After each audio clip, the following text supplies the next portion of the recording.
केवल 1 महीने तक ब्रह्मचर्य व्रत का पालन करते हुए सदाचार पूर्वक कोई 1 महीने ओरछा की धरती में निवास कर ले तो वह व्यक्ति ब्रह्मलोक का अधिकारी हो जाता है। और इतना ही नहीं, कुलम चैव समुद्धरेत, अपने कुल का उद्धार कर लेता है। केवल 1 महीना। अब हम आपसे पूछते हैं, जिस ओरछा धाम की इतनी महिमा है, क्या करें? इतनी कड़वी वाणी हमको बोलनी तो नहीं चाहिए, पर वो ओरछा व्यभिचार दुराचार का अड्डा बना हुआ है। होटल खुल गए, घर घर में होटल खुले हैं, नए लड़के लड़की आते हैं, कहाँ का लड़का है कहाँ की लड़की है कोई लेना देना नहीं। एक रात या एक दिन के लिए या कुछ घंटों के लिए कमरे लेते हैं, 1000 2000 3000 रुपए देते हैं और वहीं सारे दुष्कर्म करते हैं। जो नहीं खाना चाहिए वो खाते हैं, जो नहीं पीना चाहिए वो पीते हैं और जो नहीं करना चाहिए वो करते हैं। अपने को ब्राह्मण कहने वाले लोग इस प्रकार से धन कमाते हैं। हम आपसे पूछते हैं, ये पाप की कमाई खाने से बुद्धि शुद्ध होगी? ये महान तीर्थ है, और तीर्थ की मर्यादा जानते हैं क्या है? अन्य क्षेत्रे कृतम पापम तीर्थ क्षेत्रे विनश्यति, तीर्थ क्षेत्रे कृतम पापम वज्रलेपो भविष्यति। अन्य क्षेत्र में किया गया पाप तीर्थ में आने से नष्ट होगा, पर तीर्थ में किया गया पाप वज्रलेप हो जाएगा।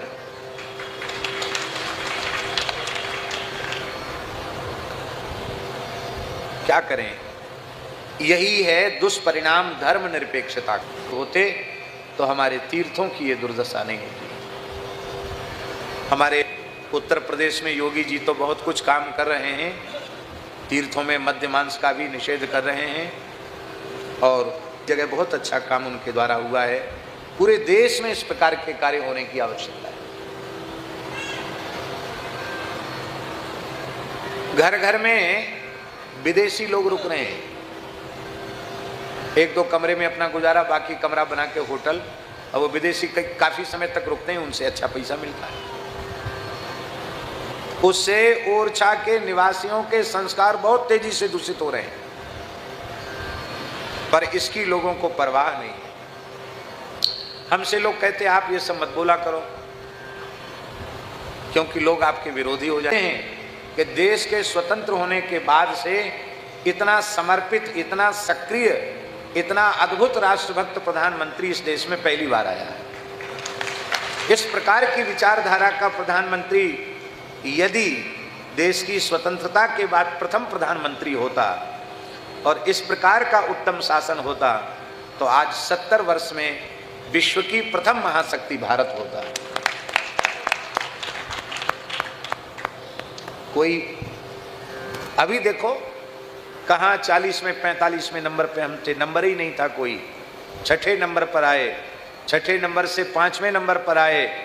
अब जापान को पीछे छोड़कर हम 4थे नंबर पर आ गए। कहते 2047 तक तीसरी शक्ति बनेंगे। राम राजा सरकार ने चाहा तो पता नहीं कितने जल्दी तीसरी और दूसरी और पहली शक्ति बन जाएगा, की तो नहीं है। और दुनिया की जानो, दुनिया की दुनिया जाने। और हमको लगता है कि भगवत कृपा से ये काम भी भगवान उनके द्वारा कराएंगे। तो ये ओरछा पवित्र तीर्थ है। यहाँ सरकारी तौर पर मध्य प्रदेश शासन को चाहिए कि ओरछा क्षेत्र में कोई मद्य की दुकान ना हो, ओरछा क्षेत्र में कोई अंडे की दुकान ना हो, ओरछा क्षेत्र में कोई मांस की दुकान ना हो, और होटल की संस्कृतियों को और कहीं ओरछा से बहुत बाहर भेज दो। यहाँ तो कनक भवन जैसे मंदिर बनने चाहिए, गौशालाएं होनी चाहिए, संतों के स्थान होने चाहिए, और ऐसे लगना चाहिए कि हम मानो अयोध्या जी में आ गए हैं, हम मानो वृंदावन में आ गए हैं, ऐसा लगना चाहिए। तो केवल 1 महीने तक यहाँ कोई साधन कर ले ओरछा में तो ब्रह्मलोक का अधिकारी अपने कुल के सहित हो जाता है। इतनी महिमा है। पहले हमारा मन चातुर्मास से करेंगे, लेकिन कुछ अब रघुनाथ जी की ऐसी इच्छा है कि हमारे पूज्य रेवासा महाराज जी भादो मास में ही साकेत गमन किया है उन्होंने, तो अब चातुर्मास एक जगह संभव नहीं है, पर 1 महीने इस बार सूर्यश्याम गौशाला में, जो अपने पूज्य गुरुदेव भक्तमाली जी के द्वारा स्थापित गौशाला है, उसमें 1 महीने का चातुर्मास्य का क्रम है। वहाँ सत्संग है, पूज्य श्री पथमेड़ा महाराज जी भी विराजेंगे, और उसके बाद फिर हम रेवासा धाम चले जाएंगे, वहाँ पूज्य महाराज जी का उत्सव है। तो ये 1 महीने वाली बात से इतना संतोष मन को मिला है, कभी श्री ठाकुर जी योग बनावेंगे तो 1 महीने का सुरभि गौशाला में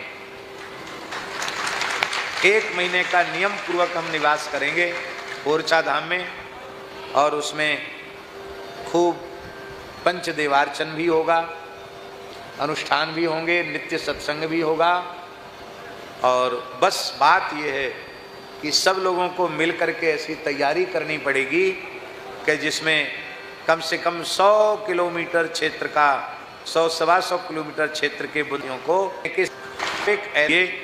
महाराजा रुद्र प्रताप सिंह जू देव भगवान श्री राम के वंशज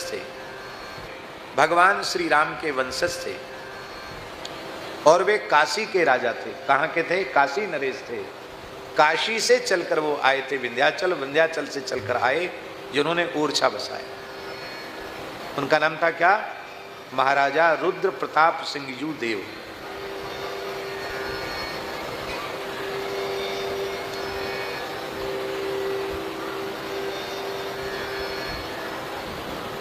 वो रुद्र प्रताप सिंह जू देव सबसे पहले विंध्याचल आए।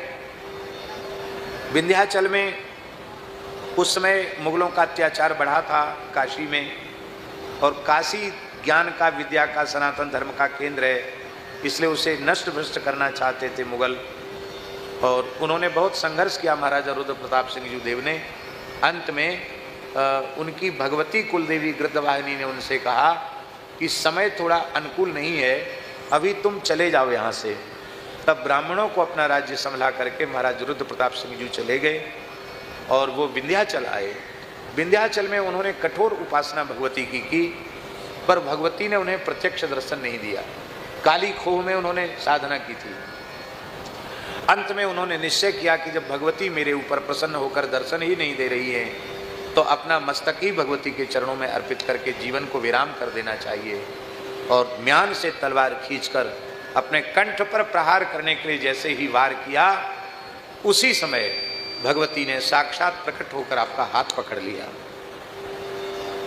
कहा मैं प्रसन्न हूं, किंतु हाथ पकड़ने के बाद भी तलवार का अग्रभाग उनकी गर्दन में घुस गया, उससे रक्त का फव्वारा निकला, और उस रक्त के फव्वारे से, रक्त बिंदुओं से भगवती का अभिषेक हो गया, भद्रकाली का अभिषेक हो गया। तो रक्त बिंदुओं से अभिषेक हुआ तो भगवती ने प्रसन्न होकर, घाव तो तत्काल ठीक हो गया। भगवती ने कहा तुमने रक्त हुए, ते बुंदेला हो गए, ये गहरवार क्षत्रिय से बुंदेला क्षत्रिय हो गए। वहां से गढ़कुड़ार है, कथा बहुत लंबी है, कैसे गढ़कुड़ार का किला जीता इतिहास में पढ़ लेना। और वहां से फिर उन्होंने गढ़कुड़ार में सबसे पहले अपने शासन का स्थापन किया, और इसके बाद फिर लिधौरा में उन्होंने अपना एक किला बनाया। और जो अपने लिधौरा वाला जो बड़ा मंदिर है, लक्ष्मण जी का मंदिर है, ये लक्ष्मण जी की स्थापना महाराजा रुद्र प्रताप सिंह जू देव के द्वारा की गई। जब ओरछा नगर की स्थापना नहीं हुई थी, उसके पहले लिधौरा में लक्ष्मण मंदिर बन गया। लगभग 700 वर्ष से भी अधिक पुराना स्थान। तो पीछे आए, इसकी महिमा तो बहुत पहले से है। बोलो तुंगकारण्य ओरछा धाम की जय। भगवती गंगा के दर्शन मात्र से पापों के समूह नष्ट हो जाते हैं। भगवान शिव कह रहे हैं यथा गंगा तथेयम च सरिच्छ्रेष्ठा सर्वोत्तमे अस्या दर्शन मात्रेण पापोगा समेंति च। गंगा जी और बेतवती में अंतर नहीं है, ये साक्षात गंगा जी हैं। जैसी गंगा जी हैं वैसी ही बेतवती है। हे भगवती, मैं तुम्हें पुराना इतिहास सुना रहा हूं, इस महात्म्य को, इसके इतिहास को सुन करके जीव दोषों से मुक्त हो जाता है और कर्म बंधन से मुक्त हो जाता है। चंपक नाम के नगर में एक राजा राज्य करता था। वो राजा दुष्ट स्वभाव का था, लोगों को पीड़ित करने वाला था, राजा होते हुए भी भारी अधर्मी था और भगवान नारायण की निंदा करता था। देवता और पिता किसान था तो खेत पे काम कर रहा था, बाजरे की खेती थी।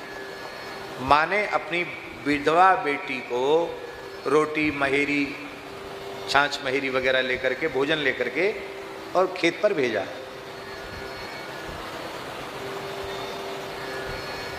खेत पे ही उनको रहना था रात को भी, तो शाम को उसने भोजन भी किया और अपनी बिटिया को कहा कि यहीं रहो, कोई बात नहीं, फिर चले जाना, ज़्यादा दूर थोड़ी है घर, चले जाना। और जैसे ही थोड़ा अंधेरा हुआ कि उस दुष्ट पिता की बुद्धि अपनी बेटी पर ही बिगड़ गई। उस बेटी को बलपूर्वक उसने निर्वस्त्र कर दिया और वह भयंकर पाप कर्म में प्रवृत्त होने वाला ही था कि बेटी ने रोते हुए कहा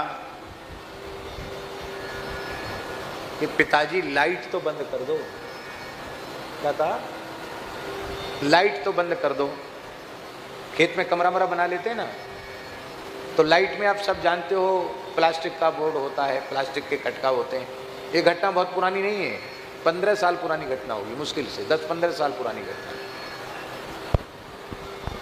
तो उसने कहा कि ठीक है, उसने स्विच दबाया बंद करने के लिए, प्लास्टिक का स्विच दबाया बंद करने के लिए, और इतनी जोर का करंट लगा कि वो तत्काल धड़ाम से गिरा और वहीं मर गया। बेटी रो रो कर भगवान से पुकार रही थी और पिता दुष्टता पर, नीचता पर उतारू था। बाप मर गया। लोग कहते ना कि करंट नहीं आता प्लास्टिक में, पर भयंकर पाप इस श्रेणी का था कि प्लास्टिक के बोर्ड में करंट आ गया और वो व्यक्ति मर गया। उसकी गृहिणी आ गई और कहा कि ये क्या हुआ, ये कैसे मर गए। बेटी ने रोते हुए पुलिस के सामने और सबके सामने घटना सुना दी। लोगों ने कहा कुछ नहीं करना है, कहीं फूंको तापो। पत्नी इतनी दुखी हो गई, बोले मैं इसको तो देखना नहीं चाहती। तो भैया पाप से बचना चाहिए, भयंकर पाप का परिणाम तत्काल भी सामने आ गया। तो इस विदारो नाम के राजा के ऊपर पाप का परिणाम उपस्थित हुआ। उसके शरीर में गलित कुष्ठ हो गया, उसमें कीड़े पड़ गए। महापापादयम जातो ब्राह्मणा नाम च निंदनात्, ब्राह्मणों की निंदा के कारण, महापाप के कारण ये व्याधि उसके शरीर में आ गई। क्योंकि वह वृथावादी दुरात्मा च सठो वै निर्गण पशु वेद निंदारतो नित्यम गोशास्त्राणाम प्रदूषका, वो वाद विवाद करने वाला दुष्ट स्वभाव का, शठ प्रकृति का था, क्रूर था, पशु के समान था, वेदादि शास्त्रों का निंदक था और लिखा गोशास्त्राणाम प्रदूषका था। जिन शास्त्रों में गाय की महिमा है उसका वह प्रचंड विरोधी था। पापी मनुष्य पाप करता चला जाता, उसको पता नहीं चलता कि हमारे पाप के कारण ये सजा हमको मिल रही है। एक बार वह घोड़े पर चढ़ करके इसी तुंगकारण्य में ओरछा में आया, उसको जल दिखाई पड़ा पवित्र नदी का, तो उसने प्यास लगी थी तो पानी पिया। इतना पवित्र जल है बेतवा का कि आप भरपेट पानी पी सकते हो। और महाराज जी इसका पानी ऐसा विलक्षण है कि आप भरपेट पानी पी के आओ, इतनी जोर की भूख लगेगी स्नान और पानी पीने के बाद कि आपको पत्थर भी हजम हो जाएगा। इतना दिव्य जल है बेत्रवती का। तो उसने पानी पिया, नहाया वहाया नहीं, उसकी कोई भावना नहीं थी कि तीर्थ है। उसने तो हाथ पैर धोए, मुंह धोया और पानी पिया, और पानी पी करके अपने राजधानी चंपक नगर में जाकर विश्राम में चला गया। इतने मात्र से उसका गलित कुष्ठ नष्ट हो गया और बुद्धिस्तु निर्मला जाता। एक बार वेत्रवती का जल पीने से बुद्धि निर्मल हो गई। इतना ही नहीं, विष्णु भक्ति समुत्पन्ना, भगवान विष्णु में भक्ति उत्पन्न हो गई। तथा प्रवृत्ति काले न स्नानम वै कृतवान सदा, अब तो वो रोज चंपक नगर से आकर यहाँ स्नान करने लग गया। इससे लगता है कि चंपक नगर भी 10, 20, 50 कोस की दूरी पर ही होगा, इसलिए वो रोज आ जाता था स्नान करने के लिए। अब तो जब उसकी धर्म बुद्धि हो गई, तब बड़े बड़े यज्ञों का अनुष्ठान करने लग गया, गौ और ब्राह्मणों का भक्त हो गया, बड़े बड़े यज्ञ करके उसने दक्षिणा दी और अंत में वह वैकुंठ को गया। विदारुण नाम का राजा। भगवान शंकर कहते हैं कि हे इति ज्ञात्वा तु भो देवी, वेद, बहुत ध्यान से सुनो, इति ज्ञात्वा तु भो देवी वेत्रवत्याम विशेषतः स्नानं कुर्वन्ति ये विप्रास्ते मुक्ता नगनंदनी। हे नगनंदनी, हे पर्वतराज नंदिनी पार्वती, जो वेत्रवती गंगा में स्नान करते हैं वे मुक्त हो जाते हैं, इसमें संदेह नहीं है। कौन कौन मुक्त हो जाते? केवल ब्राह्मण बोले नहीं, ब्राह्मण, क्षत्रिय, वैश्य, शूद्र, कोई भी हो स्नान करने वाला मुक्त हो जाता है। यदि पूरे कार्तिक में वेत्रवती गंगा में स्नान कर लिया जाए अथवा पूरे माघ में स्नान कर लिया जाए, तब तो उसके पुण्य का कहना ही क्या है। सरिताम संगमे स्नात्वा मुच्यते देवी किल्बिषात् साभ्रमत्या समम यत्र तस्या संगम प्रदर्श्यते।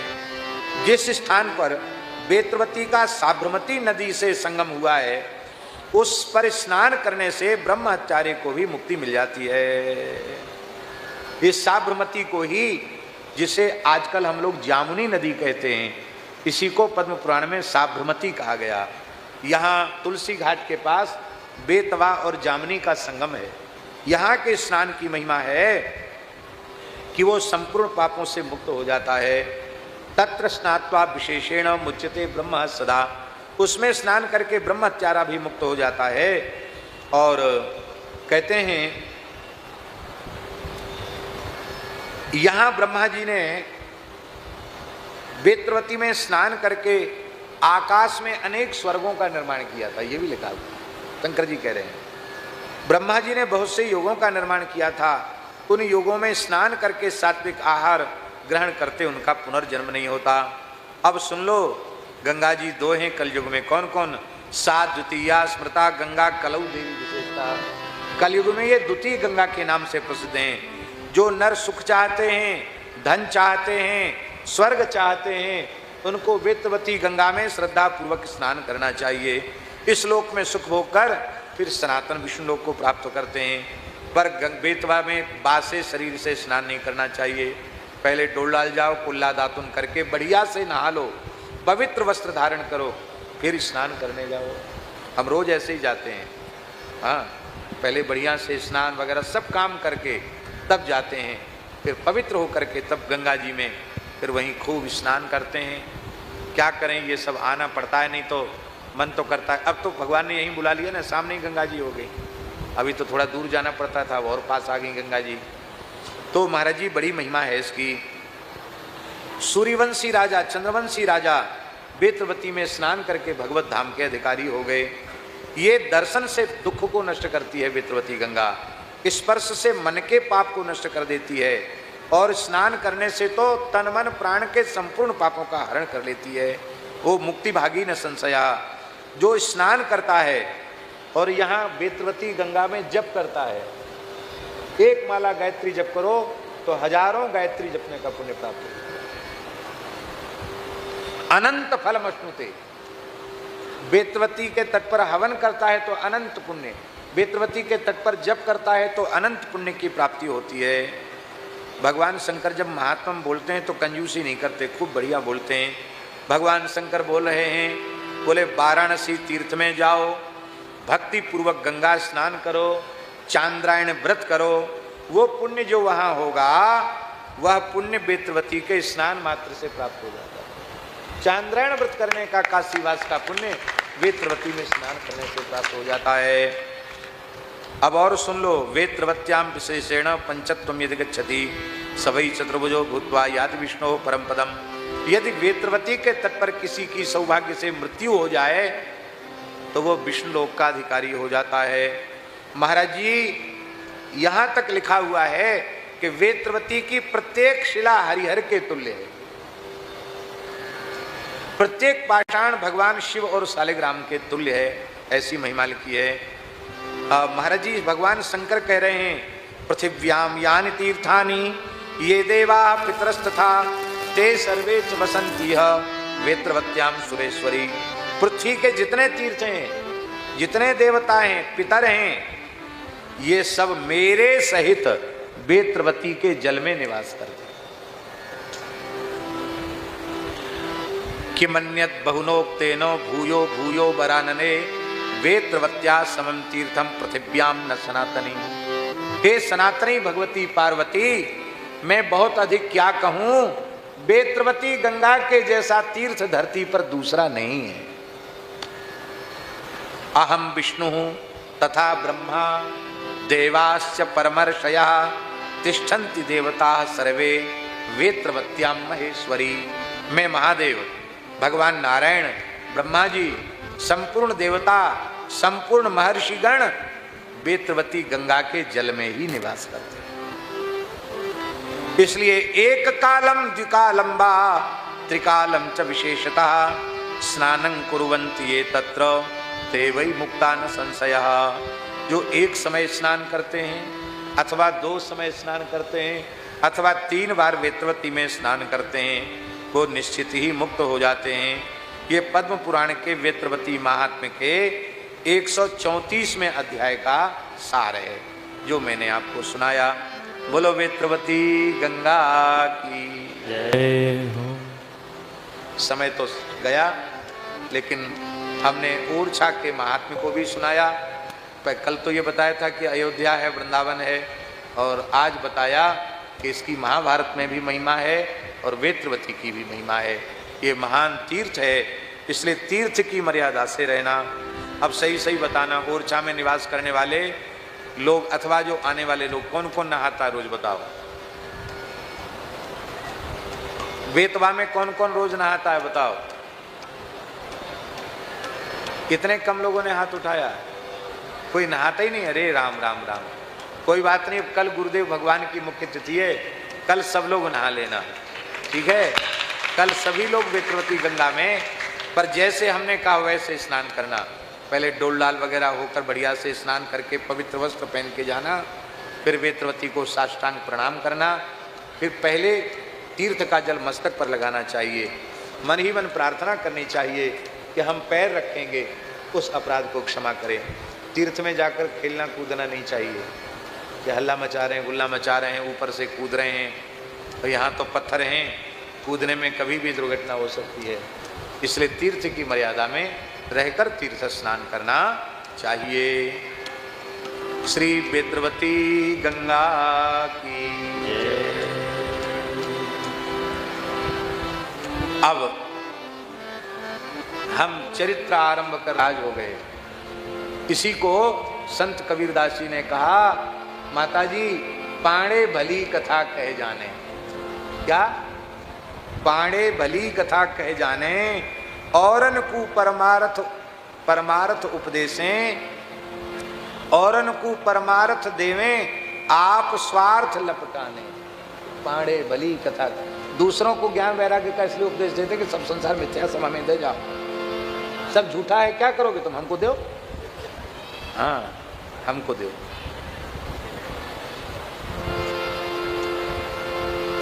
वही वस्तु बच जाती है जो हमारी नजर में नहीं आती है। हमारी नजर में जो चीज आ जाती है, तो भगवान की दया से शनि महाराज ऐसे बैठे हैं नजर में, वो चीज रह नहीं सकती। हम तो तत्काल लुटाने वाले हैं। बाहर रहते हैं, एकाध अचला तो सही रखना चाहिए। बोले गुरुजी रखें तो तब आपका अपना कपड़ा तो बचता नहीं है, कोई ना कोई मांग के ले जाता है। और हम संग्रह करें तो कितना संग्रह हो जाएगा हमारे पास, बताओ। हमारी सारी गृहस्थी साथ चल रही है, क्योंकि हम तो सदा बाहर ही रहते हैं। रुपया हो, कपड़ा हो, मेवा हो, मिठाई हो, जो अलग रह गया वो बच जाए भले, जो सामने आ गया वो तो फिर किसी न किसी को दे ही देते हैं, और इसी में सुख है। एक बात समझ लो, श्री रघुनाथ जी की इतनी कृपा है, गुरुदेव भगवान की इतनी कृपा है, हम जितना पहन नहीं सकते उससे ज़्यादा हमको कपड़ा मिलता है, हम जितना खा नहीं सकते उससे ज़्यादा भोजन मिलता है, और कोई काम रुका हुआ नहीं है, सब काम चल रहे हैं। अपनी सामर्थ्य है। कि केवल सर्व समर्थ सदगुरु भगवान और उनके ही स्वरूप श्री ठाकुर जी की कृपा है, गुरु गोविंद की कृपा है। वे ही संचालित कर रहे हैं जीवन को। हमने परीक्षण करके देखा है, दूसरे पर नहीं, स्वयं पर। हम एक वस्त्र पहने हुए थे अपने शरीर पर, और साथ वाले लोग सोचते हैं कि अब हमारे बिना इनका काम नहीं चलेगा, लेकिन किसी एक व्यक्ति को हमने साथ नहीं लिया।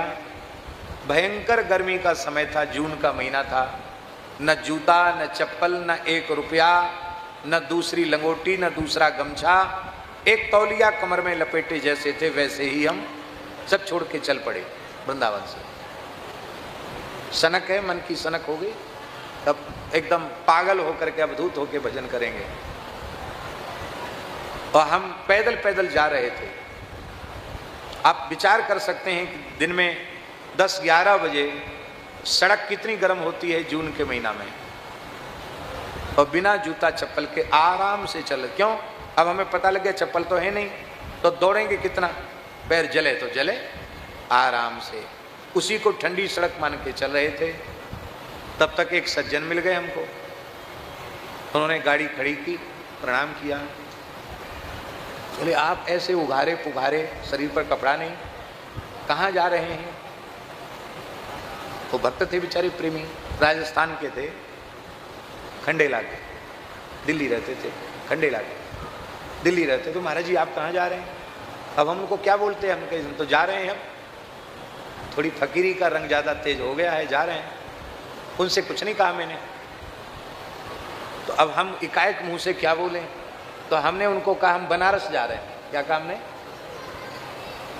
बनारस जा रहे हैं। बोले बनारस पैदल पैदल? मैंने कहा ऐसे जाएंगे। तो उन्होंने कहा महाराज जी आप मेरी गाड़ी में बैठिए, आपको दिल्ली से हम बनारस भेज देंगे। तो हमारे मन में भी आया कि वृंदावन से भी बहुत दूर तो गए नहीं हैं, छठीकरा रोड पर चल रहे हैं दिल्ली रोड की तरफ, और कोई ना कोई भाग दौड़ के पकड़ लेगा तो हम अपने भागने में सफल नहीं होंगे। मैंने कहा चलो भगवान ने व्यवस्था भेजी गाड़ी की, चलो। बैठ गए गाड़ी में, दिल्ली पहुँचे। वो अपने घर पर ले गए और बढ़िया अचला, लंगोटी का कपड़ा, गमछा, कंबल, सब सामान जो हम सब छोड़ के आए थे वो सब ले आए, और बढ़िया चप्पल भी ले आए, कपड़े का बिना फीता वाला जूता भी ले आए। ये भगवान हम तो छोड़ के आए, भगवान ने फिर यहाँ व्यवस्था कर दी। फिर हमने कहा टिकट बनवाइए हमारा। आप कहते हैं टिकट बनवाएंगे, तो टिकट बनवाइए। बोले हाँ हम जरूर टिकट बनवाएंगे, अब टिकट मिल जाएगा कन्फर्म टिकट तब ना आपको भेजेंगे। तो कितने दिन में मिलेगा? तो हम प्रयास में हैं जल्दी से जल्दी टिकट मिल जाए। तो बोले महाराज जी आप कुछ सत्संग घर में कीजिए। मैंने कहा ठीक है। तो करमेती बाई का चरित्र उनके यहाँ होने लग गया, क्योंकि वो खंडेला के, तो करमेती बाई की चर्चा की, करमेती बाई का चरित्र होने लग गया। 3 दिन हुई कथा।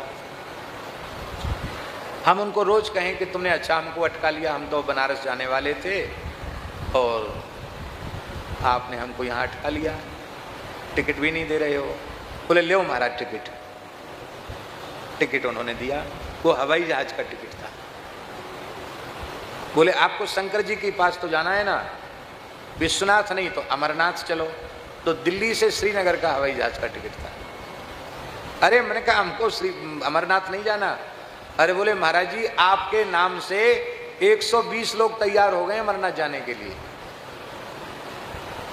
पूरा दल बन गया है, पूरा यात्रा का पैकेज तैयार हो गया है, और अमुक अमुक को हमने और बुला लिया है, आप तो चलिए। उसके पहले हम कभी हवाई जहाज में भी नहीं बैठे थे। तो हमने सोचा हम तो सब छोड़ के पैदल चले, पर ठाकुर जी हवाई जहाज की यात्रा करवा रहे हैं, चलो इस बहाने श्रीनगर हो आएंगे, अमरनाथ जी का दर्शन कराएंगे। तो हमने खूब अनुभव कर लिया कि सच्ची बात है, हमें किसी की जरूरत नहीं,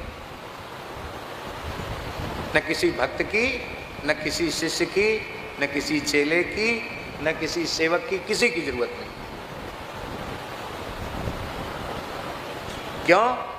क्योंकि श्री गुरु गोविंद की अपार कृपा, जिस कृपा के हम पात्र नहीं हैं, वह कृपा श्री गुरु गोविंद की निरंतर बरस रही है, बनी हुई नहीं है, बरस रही है। उस कृपा में हम लोग सराबोर हो रहे हैं, इसलिए किसी की आवश्यकता नहीं। तो नरसिंह जी सब लुटा करके अकिंचन हो जाते, उनका स्वभाव में था। अब साधु संत आते, उत्सव महोत्सव होते, तो खर्च कैसे चलता? बनिया आबाद रहें, उधार देते रहें, कर्ज देते रहें। तो बनिया एक बड़ा भक्त था। बनिया भगत नहीं था, उसकी घरवाली भगत थी बहुत ज़्यादा। उस सत्संग में आती थी नरसिंह जी के रोज, वो भक्त थी। और बुरा नहीं मानना, इन गृहस्थों की जो चाबी है ना, वो इनकी गृहिणियों के ही हाथ में होती है। हमने तो ये अनुभव किया कि जितनी भागवत सप्ताह होती हैं गंगेली जी, उनमें प्रमुख भूमिका गृहिणियों की होती है। वो कहती हैं देखो उसने कथा करा ली, उसने कथा करा ली, तुम खाली कमाने में लगे हो, तुम कब कथा बचवाओगे। और कभी कभी तो कह देती माताएं, अरे हमने तो बोल रखी है कथा, हमारी बोलमा पूरी कर दो, नहीं तो समझ लेना देखो ये सब जो घटना घट रही है ना, इसलिए घट रही कि तुम हमारी बोलमा पूरी नहीं कर रहे। पुरुष वर्ग भले ही उदासीन हो, पर माताएं भक्तिमती होती हैं, ये धर्म कर्म में सबसे आगे रहती है। तो महाराज जी अब पानी नहीं आ रहा है ना, आनंद हो गया। थोड़ी देर के लिए पुष्प वर्षा हुई थी, देवताओं की उपस्थिति हुई थी, और अब आनंद है, बैठो आनंद से। लगाई दिया छत्ता है, स्थाई लगा दिया था। चलो रंग चले सिर छत्र धराए, यही है जी जी।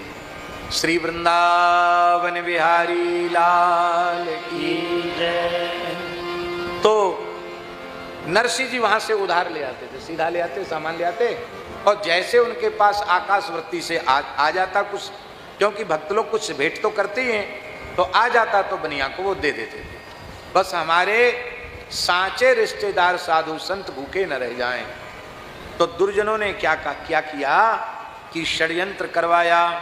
क्या बोले, उस बनिया को बहका दिया। देखो कि नरसिंह भगत वगत कुछ नहीं है, तो ऐसा ही है, धूर्त है, पाखंडी है, ऐसे लोगों की सेवा करने से कोई पुण्य नहीं है। अब उधार मांगने आवे तो मत देना, और यदि जरूरत है आप उधार देने का, आपका धंधा है, तो कुछ गिरवी रखवा लेना। बनिया बोला गिरवी क्या रखवाएंगे, तूमा कठारी कमंडल गोपी चंदन की तुलसी की माला, अरे कोई सोना चांदी तो उसके पास है नहीं कि वो गिरवी धरेंगे, क्या गिरवी रखेंगे। बोले देखो उनके पास एक अमूल्य वस्तु है, केदारा राग, उसको गिरवी रख लेना, क्योंकि ये जितने चमत्कार हो रहे हैं, जब केदारा गाकर ठाकुर जी को बुलाते हैं तो श्री ठाकुर जी आ जाते हैं। वे सारे चमत्कार केदारा राग के हैं। जब केदारा गिरवी रख जाएगा, पैसा देकर, जब पैसा तुम्हारा दे दें तो उनका राग वापस कर देना। बनिया की भी बुद्धि बिगड़ गई और उसने केदारा राग गिरवी धरवा लिया। ये तो बहुत बुरा हुआ। हम तो अपमान के लिए बुलाए थे और यहां से तो ससम्मान वरी कर दिए गए। तब उन्होंने कहा महाराज आपको पता नहीं, बड़ा चेटक करता है, ये कीर्तन में नाचने लगता है, इसके साथ स्त्रियां भी नाचने लग जाती हैं, फिर बेहोश होकर गिरने का नाटक करता है। उसी समय कुछ ऐसा तंत्र मंत्र जंत्र का टोटक चेटक का चमत्कार दिखाता है कि भगवान के अंग की माला गले से उतर के आती है, इसके गले में पड़ जाती है, इससे इसकी बड़ी जय जयकार होती है। कीर्तन हो रहा हो और हमारे त्यागी जी नाचने लग जाएं,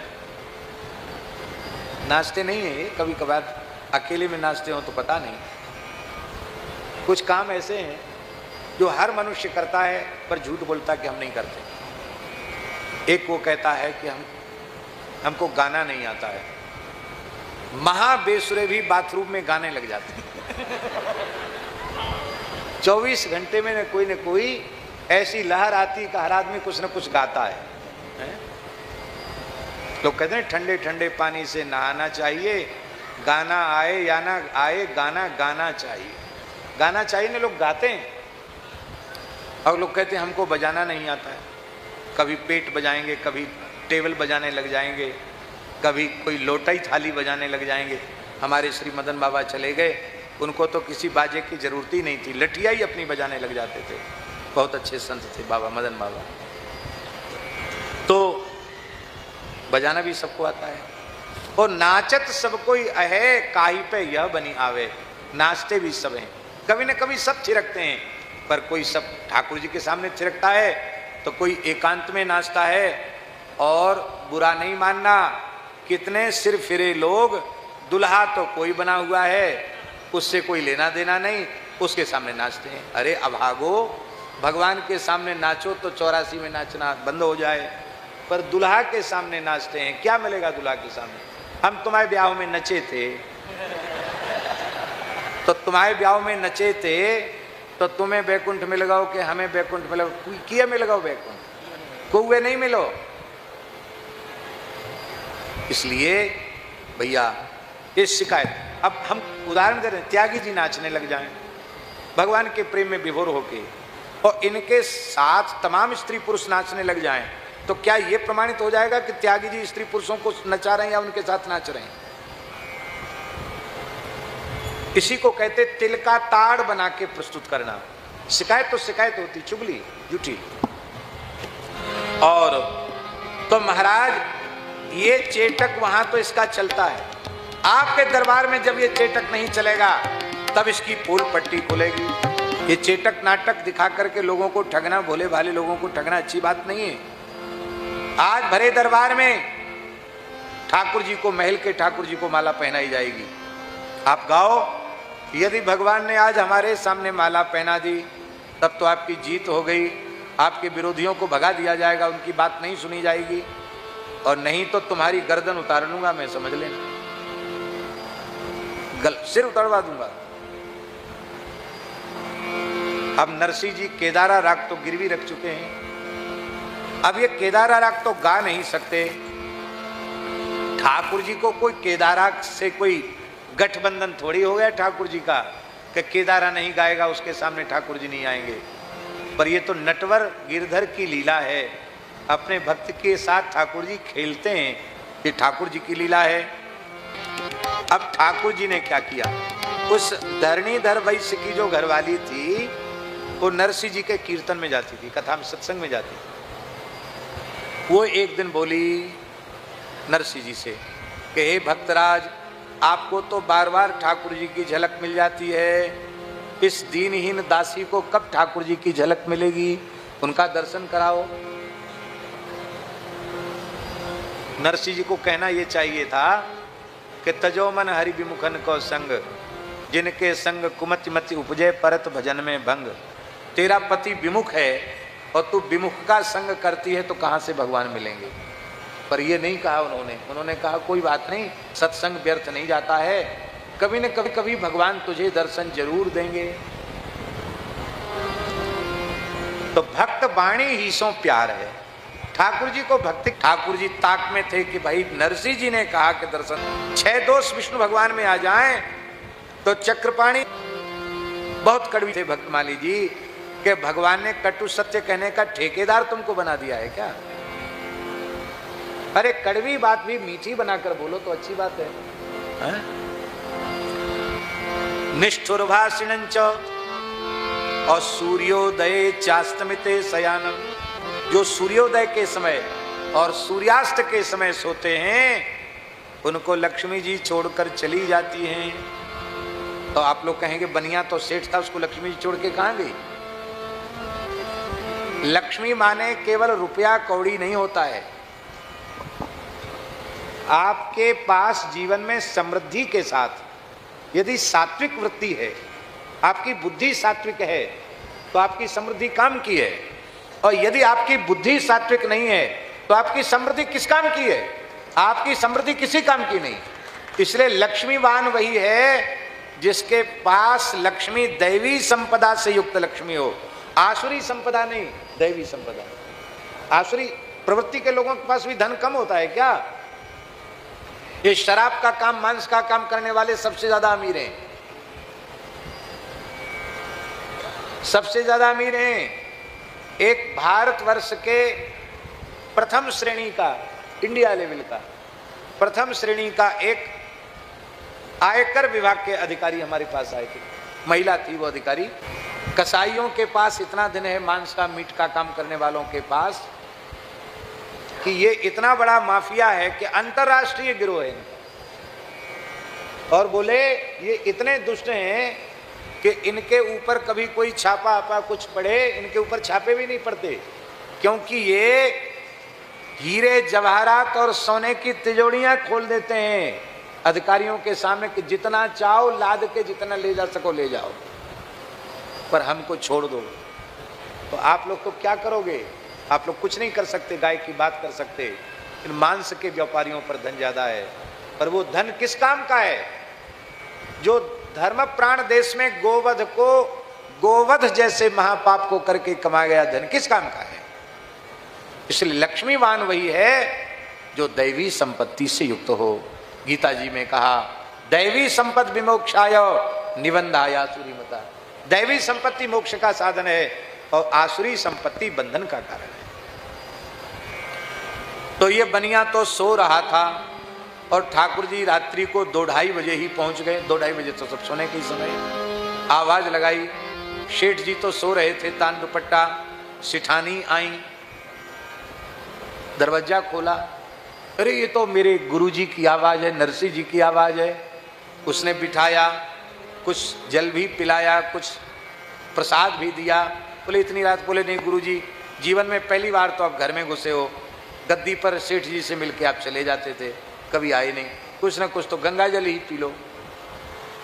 बोले भाई देखो ये रुपया है, पैसा है, ये संभाल लो, मैं चक्रवृद्धि ब्याज के ये पूरा पैसा है, और हमने जो गिरवी रख दिया केदारा राग वो हमको वापस दे दो।